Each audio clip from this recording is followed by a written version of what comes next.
محترم، آسان نہیں کہ جب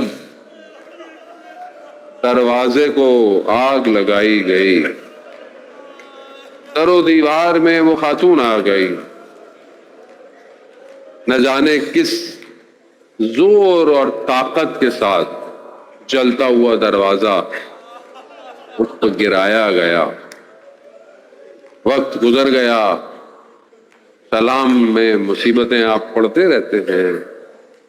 عزیزان محترم، بچے دیکھ رہے ہیں، گھر کے اندر ہیں، ماں کو تکلیف ہو، بچوں کو کتنا درد ہوتا ہے، اور بچے چھوٹے ہوں، بچے چھوٹے ہیں، کیا دیکھتے ہیں؟ ماں دیوار کے سہاروں سے چلتی، ماں کبھی اٹھتی ہے، کبھی بیٹھتی ہے۔ مدینہ کی خواتین جو بی بی کے پاس آتی تھیں، وہ کیا کہتی ہیں؟ روایات کہتی ہیں کہ ہر دفعہ جب آتی تھی تو دیکھتی تھی بی بی دن بہ دن کمزور ہوتی جا رہی، جسم ایسا ہو گیا تھا جیسے کوئی سایہ ہے۔ زیادہ آخری وقت آیا، بی بی نے بہرحال مولا کائنات کو بلایا، بچوں کو بلایا، وصیتیں کی، پھر ایک وصیت کرتے ہوئے سب کو کہا کہ باہر جائیں، صرف امام علی سے تنہائی میں گفتگو کی۔ گفتگو کرتے ہوئے یہی کہا، علی کیا آپ مجھ سے راضی ہیں؟ کیا کبھی میں نے آپ سے کوئی خیانت تو نہیں کی ہے؟ یہ سننا تھا۔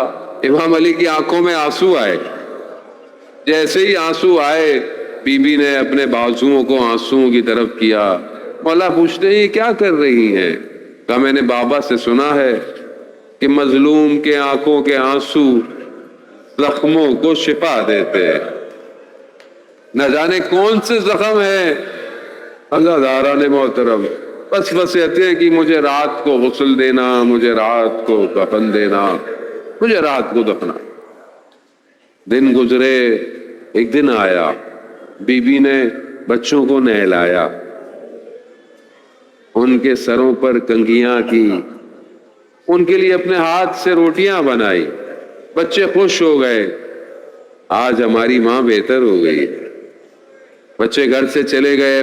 روایات مقاتل بیان کرتے ہیں کہ ام سلمہ سے بی بی نے کہا کہ میں کمرے میں جا رہی ہوں، آواز دینا، اگر آواز نہ آئے سمجھ لینا کہ میں اپنے بابا کے پاس چلی گئی۔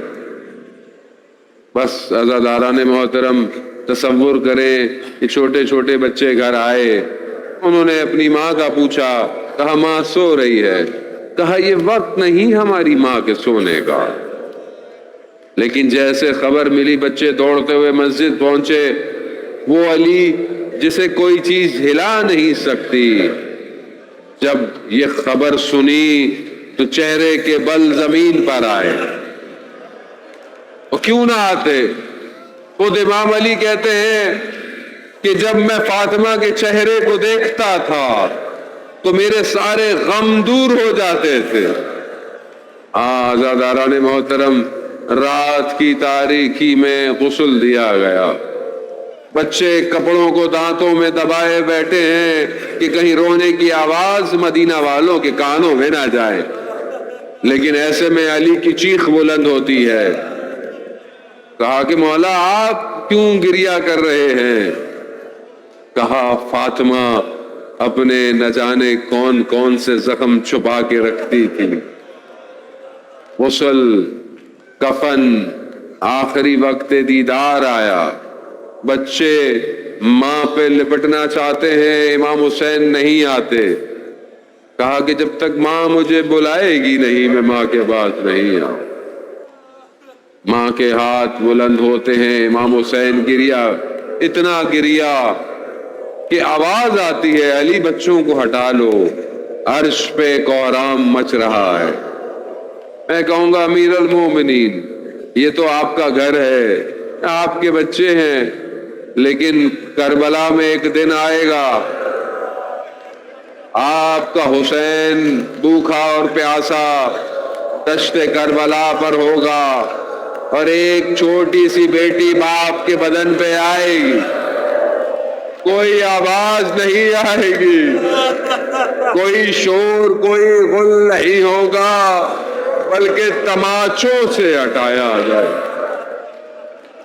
بس عزاداران محترم، وقت آیا، رات کی تاریکی ہے، اور وہ جگہ کہ جہاں امام بی بی کو لے کر گئے قبر میں اتارتے ہیں، اور رسول خدا سے مخاطب ہو کر ایک جملہ کہتے ہیں، بس آپ سے التماس دعا، کہتے ہیں کہ اے رسول اللہ، یا رسول اللہ، جو امانت آپ نے دی تھی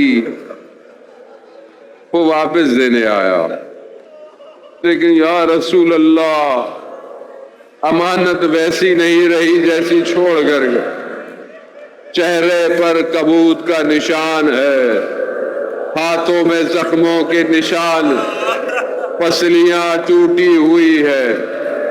بس میرے مولا نے مٹی ڈالنا شروع کی، کہتے ہیں جیسے ہی آخری مٹھی مٹی کی ڈالی، مولا کے دل میں غم کا غبار بیٹھ گیا، علی سے اٹھا نہیں گیا قبر سے۔ علی کو یاد آیا کہ بی بی نے کہا علی میری قبر سے جلدی اٹھ کے مت جانا، قرآن کی تلاوت کرنا، علی مجھ سے گفتگو کرنا، مجھ سے باتیں کرنا، ہاں علی مگر یاد رکھنا میرے بچے یتیم ہو جائیں گے۔ علی جلدی گھر چلے۔